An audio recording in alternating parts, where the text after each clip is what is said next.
Bro, now nigga take chop, get blues on the mouth through the maze. Push star coupe on in the king. Standing there blocking up, serving the feed. Pie got knocked, get to the blue cheese. Four got rocks up, serving the weed. I've been out of town on the roads of my dreams. Four got a Glock with a scope and a beam. Nigga. What's sad is like the music to like, cause I know you said you was a producer, and I said you was a producer. I know we had a talk, but what got you into the producer side of the things, and were you rapping or just producing? Nah, I was never really like, I never really wanted to be a rapper or in that spotlight, but I always wanted to be involved. And really, I started producing and engineering just because, like, again, back to the, trying to save money and shit. But once I got that studio opportunity, it was a rap because bro made me get Pro Tools certified. And that's a G.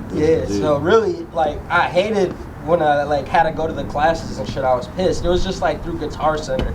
Okay. But, like, bro... Oh, like, you went, so it was a whole program through Guitar Center? Yeah, bro, like, made me go, though. So, like, because if I was going to be charging to record motherfuckers in the studio, he wanted to make sure, like, I knew what I was doing. Okay, yeah, that's a G. You know what I'm saying? So, really, I was mad at the time, but it turned out to be a blessing because, 15 years later, I've made so much money off of recording artists and, like, just doing that shit that, like, it really...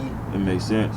It's a huge hustle now for me. So it definitely, he blessed me with a tool that I didn't know I'd be having on my tool belt later. You feel me? For sure. Damn, that's raw. That's damn near raw as hell. Did you have to pay for that shit or was it? It was like $60 or something. I don't even know how much it was. Damn, how much you think it is now? Like motherfucker, is it? Right, now it would probably be crazy, but yeah, back then it wasn't much. Like this was like 2011, 2012. That's decent as hell. Yeah. You know how much you was charging when you first, when you got your foot in the door, now you in there? Yeah, I was charging $30 an hour, and I had to give bro like half of whatever I made. So real quickly, I was like, this ain't enough. Even being in high school and like, realistically, $15 an hour for a high schooler, you're like caking. Yeah, but if you're not getting them hours like that, so I started to find ways to charge more and shit. So really, I got to like 40 quickly. Okay. Like, started charging 40 an hour.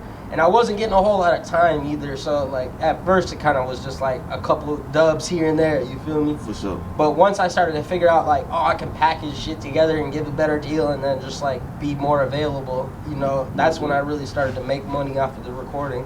Oh damn, that shit fire as hell. That shit fire as a motherfucker. Do you know the first time you ever got paid like some cheese from a motherfucker, like some extra cheese? Like, oh damn, he really fucking with me type shit.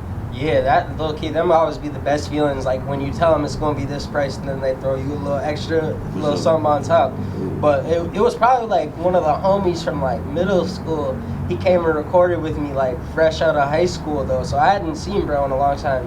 Bryce, my boy Bryce, and he came and recorded with me, and that shit was low key. Like I think at the end of our session, he might have threw me an extra like $60 or something, just because he was like, damn, like it's dope that you're doing this, and you're in a studio actually and shit. So like it was like mutual love. That's a G. That's 100. That's 100. You have did you have anybody that randomly came to you that you didn't know that would fuck with you type shit at the time? Like, oh man, this dude fuck with me, he big in the city, or nah, not really. I mean, I got to like fuck with a lot of older heads, like the OGs that were like making noise in the cities and shit, but like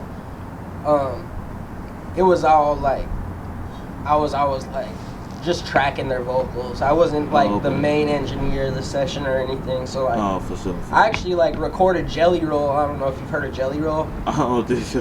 Alright, he used to be a rapper. Now he's like a country rock.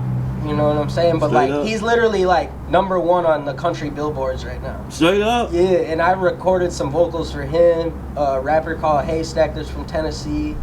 A couple like OG heads, like I recorded them in the studio when I was young, so that was always like raw to me, especially to see him now and like this motherfucker's #1 on the billboard. Random as shit, like, oh god, like he used to be a rapper. He's got face tattoos and shit, and now he's like doing country.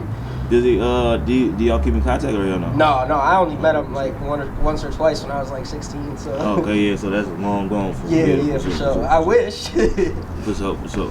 So when was your first video now, as in, well,